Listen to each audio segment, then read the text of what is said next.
Pinterest, un réseau social largement sous-estimé qui pourtant a plus de 463 millions d'utilisateurs actifs dans le monde.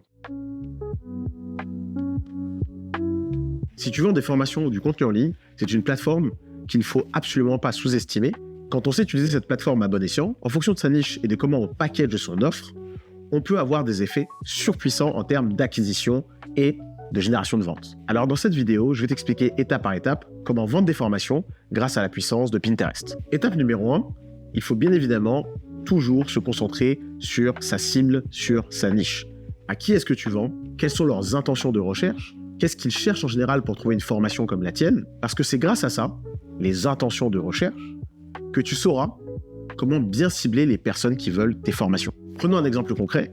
Voici le compte de Célestine, Harmoniser ses énergies. Elle fait plus de 100 000 vues par mois grâce à Pinterest. Et pour tomber sur elle, je me suis mis dans la peau de quelqu'un qui veut apprendre à créer des bougies artisanales. Je suis donc allé sur Pinterest en tapant « créer des bougies ». Et c'est comme ça qu'on tombe sur ce qu'on appelle des pins. Étape numéro 2, créer des pins. Comme je viens de te montrer, sur Pinterest, tout fonctionne avec ce qu'on appelle des pins. Un pin, c'est en français ce qu'on appelle une épingle. Pinterest a été créé sur le principe que d'habitude des gens, pour avoir de l'inspiration, mettaient sur leur tableau ou sur leur mur des épingles. Et donc, ils ont créé une version virtuelle, digitale, de ce phénomène. Et donc, il y a des tas d'utilisateurs qui viennent sur Pinterest trouver de l'inspiration à travers ces fameuses épingles. Tu peux soit créer directement des épingles ou créer des tableaux d'épingles. Ton but à toi, c'est donc de viser les intentions de recherche qu'a ta cible pour qu'elle tombe sur tes épingles. Donc sur Pinterest, il y a un gros travail de référencement à faire, un travail de mots-clés. Et le plus gros avantage dans tout ça, c'est que créer une épingle, ça te prend littéralement 1 minute. Une épingle, c'est juste une image, une description et un lien. Ce lien, c'est la partie la plus importante parce que c'est ce qu'on appelle un call to action, c'est-à-dire un appel à l'action. Donc une fois que tu as fini l'étape numéro 1 en réfléchissant à ta niche et aux intentions de recherche, l'étape numéro 2, c'est donc de créer des épingles et créer des tableaux. Étape numéro 3, le call to action.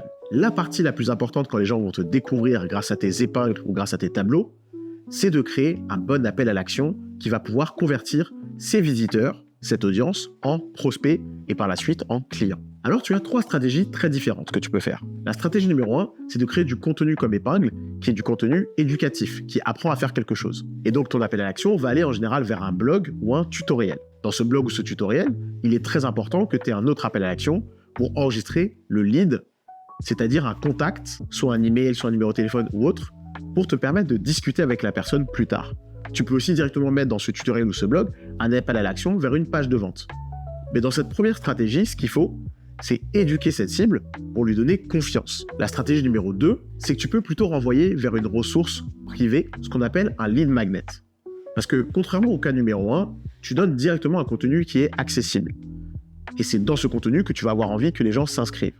Mais l'autre solution, c'est d'envoyer directement vers une page de capture. Donc tu vas proposer un contenu qui est secret, où les gens doivent d'abord s'inscrire pour ensuite récupérer ce contenu.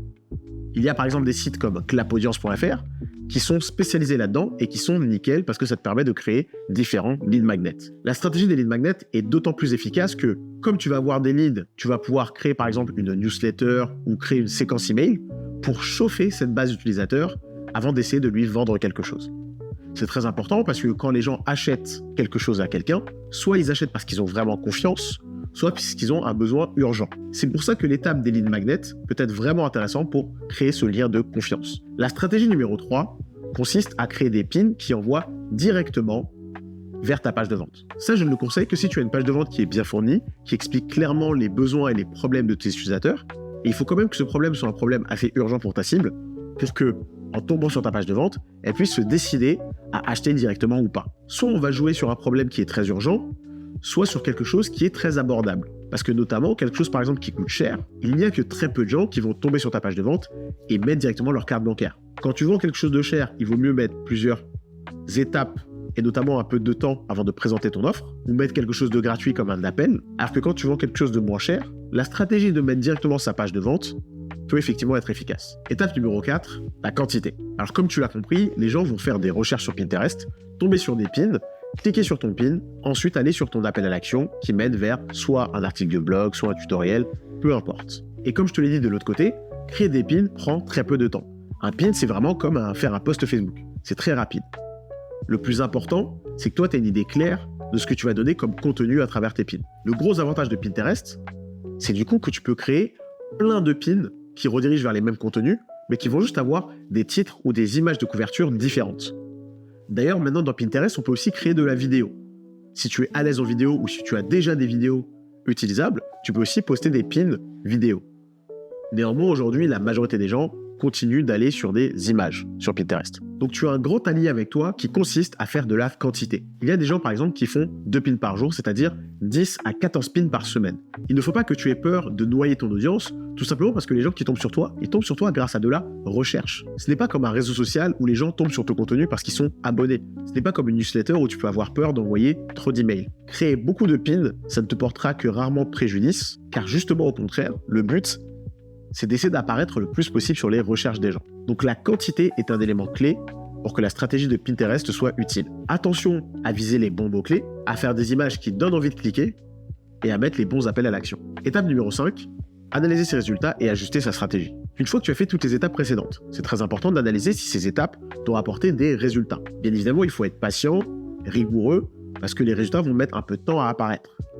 Mais pour autant, il faut que tu les mesures pour savoir ce que tu peux ajuster et améliorer. La première chose que tu peux ajuster et améliorer en général, ce sont les mots-clés. N'hésite pas à te servir des statistiques sur Pinterest pour voir comment tes pins apparaissent ou non. N'hésite pas à utiliser des outils comme Ubersuggest ou encore Google Keyword Planner qui vont te permettre de regarder quelles sont les recherches que les gens font sur Google. Alors les recherches que les gens font sur Google ne sont pas forcément ceux qu'ils font sur Pinterest, mais ça peut déjà te donner un bon ordre d'idée. Mais surtout, le plus important, c'est qu'il faut que tu trouves un moyen de traquer quelles personnes sont venues sur ton blog, ton tutoriel ou ton lead magnet via Pinterest. Un moyen très simple de faire ça, c'est d'utiliser ce qu'on appelle des UTM sur ton site, si tu as un outil d'analytics qui supporte les UTM, ou sinon, c'est d'utiliser ce qu'on appelle un outil de tracking de liens. Tu as par exemple des outils français comme Lien Visuel. Ça te permettra de savoir combien de gens sont arrivés sur tes contenus via Pinterest, et par la suite, tu pourras aussi savoir en fonction de l'outil que tu utilises, combien de gens ont converti grâce à Pinterest. Une petite technique secrète que je peux te donner si tu utilises par exemple une plateforme de formation comme Teacheasy. Teacheasy, c'est une plateforme de formation 100% française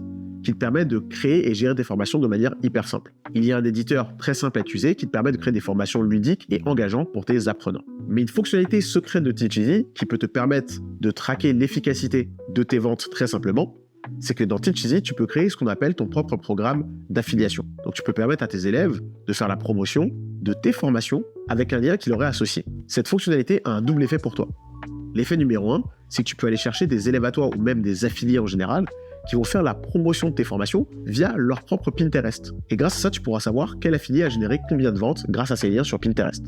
Mais la deuxième façon d'utiliser cette fonctionnalité, c'est que tu peux toi-même t'inscrire à ton propre programme d'affiliation, te créer différents liens et te servir de chacun de ces liens dans tes pins, et ça te permettra de savoir justement quel affilié, mais dans le cas présent, l'affilié c'est toi-même, mais ça te permet de savoir quel lien a amené quelle vente. Voilà, j'espère que c'était clair. Tu sais maintenant comment vendre des formations avec Pinterest. Si tu cherches un outil de formation 100% français et simple d'utilisation, je te conseille fortement d'utiliser Teacheasy. Tu peux le tester totalement gratuitement. Je t'ai mis le lien dans la description. N'hésite pas à venir me dire en commentaire ce qui a fonctionné pour toi. À bientôt.